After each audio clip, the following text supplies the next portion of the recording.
আসসালামু আলাইকুম। মোদির সাথে ডাক্তার ইউনূসের যে বসাটা হইছে, তো সেটা আপনার মনে করেন যে আওয়ামী লীগের জন্য হইছে মানে আপনার ঈদের সবচেয়ে খারাপ ঈদ। আর হচ্ছে আপনার এই যে আশায় ঘুরে বালি, ঠিক আছে? আশার কোনো দিশা নাই। কারণ এতদিন যারা আশা করেছিল মোদি বসবে না, হ্যাঁ, ইন্ডিয়ার সাথে কিছু হবে না। ভাই আমি বললাম না যে একটা ব্যক্তির জন্য ইন্ডিয়া এত বড় ভুল কখনো করবে না, ঠিক আছে? আমরা ইন্ডিয়া পাশাপাশি হাসিনা বাঁচবে কয় বছর, হ্যাঁ? হাসিনা বাঁচবে কয় বছর? আল্লাহ যদি হায়াত দেয় না আরো 20 বছর বাঁচবে। কথার কথা, 20 বছর বাঁচবে না, আমার মনে হয় না এই মহিলা 20 বছর বাঁচবে। বাঁচুক, আমি চাই। কেন জানেন? কারণ হচ্ছে যে ও যেন বেঁচে থেকে যেন দেখে যায় সবকিছু 20টা বছর, ঠিক আছে? আমি এটাই বলবো। ওরে যেন আল্লাহ না মারে, ওরে যেন আল্লাহ তিলে তিলে মারে। ও 20 বছর না, আরো 40 বছর বাঁচুক। ও যেন 40 বছর থেকে, ও যেন ইন্ডিয়াতে 40 বছর থেকে যেন দেখতে পারে। ওর তো বিচার আমরা চাই, আমি জাস্ট কথার কথা বললাম। ও যেন ওইখানে থাইকা যেন ও দেখতে পারে, মনে করেন যে ইন্ডিয়ার রেশনের চাল খায় যেন দেখতে পারে। আর মনে করেন যে ডাইল খায় যেন দেখতে পারে যে বাংলাদেশের মানুষ কিভাবে উন্নয়ন করে যাচ্ছে, প্লাস ইন্ডিয়ার সাথে ভারতের সম্পর্ক, সুসম্পর্ক বজায় রয়েছে। ইন্ডিয়া আমাদের সাথে আসতে বাধ্য। কেন জানেন? আমি অনেক আগে কথাটা বলছিলাম যে সেভেন সিস্টার্স আছে, জাস্ট এই জায়গাটা যদি চাপ দিয়ে ধরেন, তাহলে ইন্ডিয়া মনে করেন যে আর নড়ার সুযোগ থাকবে না। মুরগির গলায় যেমন চাপ দিয়ে ধরলে মনে করেন যে আপনার নড়তে পারে না, ঠিক আছে? আমি সরি, মানে উইথ ডিউ রেসপেক্ট ইন্ডিয়ার প্রতি বলতেছি, ঠিক ওই জায়গা আসলেই বাস্তবিকই তাই। আপনারা আমার গালি দিতে পারেন, সমস্যা নাই, তাতে আমার কোনো, কিন্তু সত্যি কথাটা বলতেছি।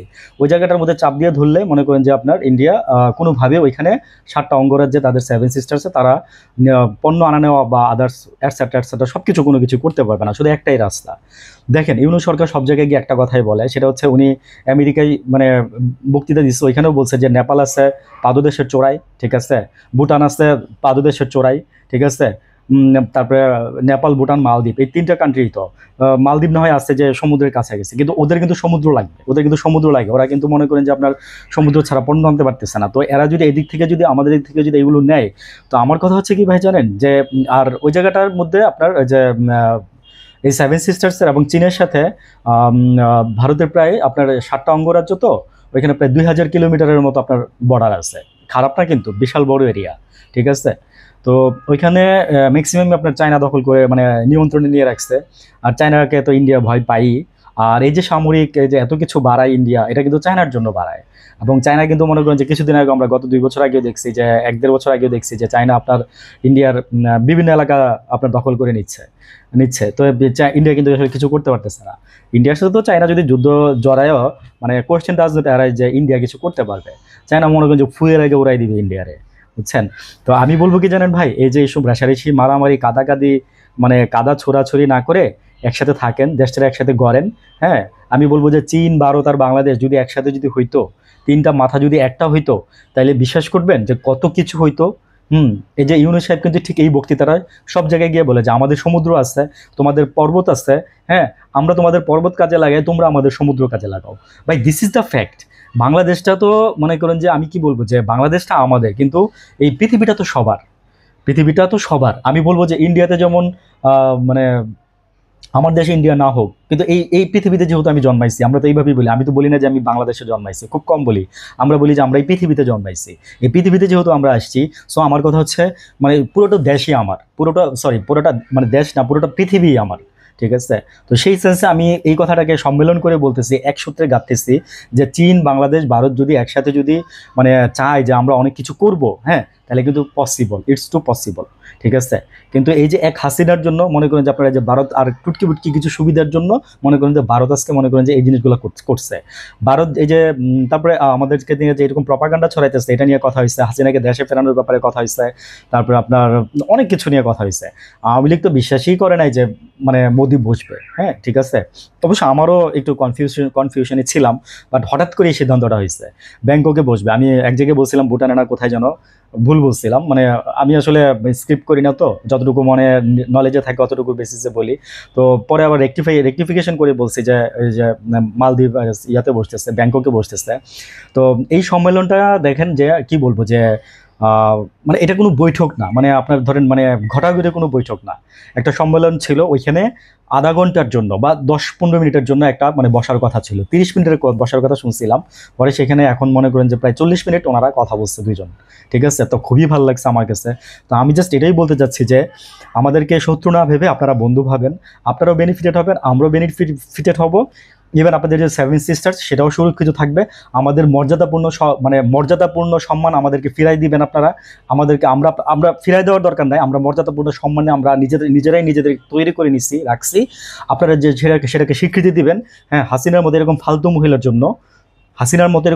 মহিলার জন্য, ঠিক আছে, বাংলাদেশ টোটাল মানুষকে আপনারা অবজ্ঞা করছেন, মানে বা করতেছেন। এই জিনিসগুলো থেকে আপনারা বেরিয়ে আসেন। আর বিশেষ করে আপনাদের মিডিয়া সম্পর্কে আমি বলতেছি, মানে যা ইচ্ছা তাই বলতেছে।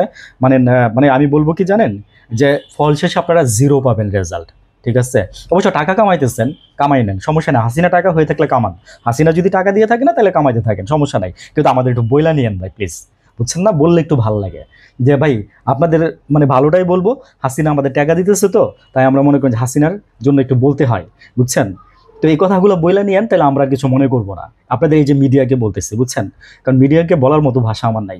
মিডিয়াকে বলতে একবারই গালিগালাজ করতে পারি, জঘন্য ভাষায় গালিগালাজ করতে পারি, ঠিক আছে। মিডিয়ারে একদম মনে করেন যে কি আর বলবো, মনে করেন যে একদম মানে সাল তুইলা দিতে পারি। আর নাইলে মনে করেন যে এইভাবে ভদ্রভাবে বলতে পারি একটুখানি, ঠিক আছে। আমার যথেষ্ট রাগ আছে আপনাদের ইন্ডিয়ান মিডিয়ারে নিয়ে। তো এই যে এইসব নিয়ে সমস্ত বিষয় নিয়ে আপনাদের মানে কথা হয়েছে, মোটামুটি 40 মিনিটের মধ্যে তিস্তা নিয়ে কথা হয়েছে। তো কোনো কিছুরই আউটপুট ওইভাবে আসে নাই, মানে মানে ফলাফল আসে নাই, কথাবার্তা হয়েছে। বাট সৌজন্যমূলক সাক্ষাতের যে একটা বিষয় ছিল সেটা হয়ে গেছে। এবং সবচেয়ে বড় বেনিফিট যেটা হয়েছে, মানে মোদি মেবি এরপরে আমার ধারণা আরও সাক্ষাৎ করবে। আমি বললাম কথাটা, দেখেন আপনি, মোদি নিজের থেকে বলবে যে আমি আসো তোমার সাথে বসতে যাচ্ছি। আমি বললাম তো কথাটা, কারণ হচ্ছে কি জানেন, চায়নার স্বার্থ মানে ইন্ডিয়ার স্বার্থ এখানে সবচেয়ে বেশি, মানে এই চায়নাকে ঘিরে। কারণ মোদি যদি আমাদেরকে হাতে রাখতে পারে, মানে চায়না অনেক কিছু আমাদের কাছ থেকে নিতে পারবে না। আর মোদি যদি এই ভুলটা করে, রাজনৈতিক কূটনীতিক চালে, তাই আমি বলবো যে মোদি আসলেই বলবো যে মানে যোগ্যতা নাই। মোদি যদি আমাদের সাথে যদি এই বিষয়গুলো নিয়ে যদি আলোচনা না করে, তিস্তা বলেন, এই বলেন, হাসিনাকে দেশে ফেরানো, এই বলেন, আমি বলবো যে আসলে ওনার যোগ্যতার ঘাটতি আছে।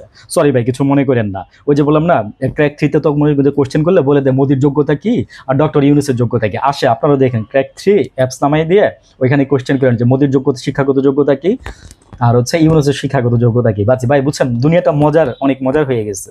মজা নিতে জানলে মজা নিয়ে নেওয়া যায়, ঠিক আছে। যারা আমাদেরকে মনে করেন যে এখনো ভাবতেছেন, ওই যে আমাদের বয়োজ্যেষ্ঠ যারা আছেন, আমাদের রাজনীতিবিদ যারা আছেন, বিশেষ করে বিএনপির মধ্যে যারা বেশি আছেন আর কি, হ্যাঁ, তাদেরকে বলবো যে ভাই, এই দিন না ওই দিনই আছে, এই দিন না, মানে একটা কথা আছে না, এই দিন না আরো দিন আছে, এই দিনের রেডি বা তোমরা সেই দিনেরই পাশে। তা আমি একটু উল্টা করে ঘুরাইয়া বলি যে মানে এই দিন না, মানে ওই দিন চলে গেছে, সামনের দিন আসতেছে, ঠিক আছে, সামনের দিন আসতেছে। এবং বর্তমান সময়টার মানে বর্তমান সময়ের দিনটা দেখেন, ঠিক আছে। তো ভালো থাকেন। আমার কথা হচ্ছে এটাই যে ভালো সম্পর্ক বজায় রাখেন, সুসম্পর্ক বজায় রাখেন।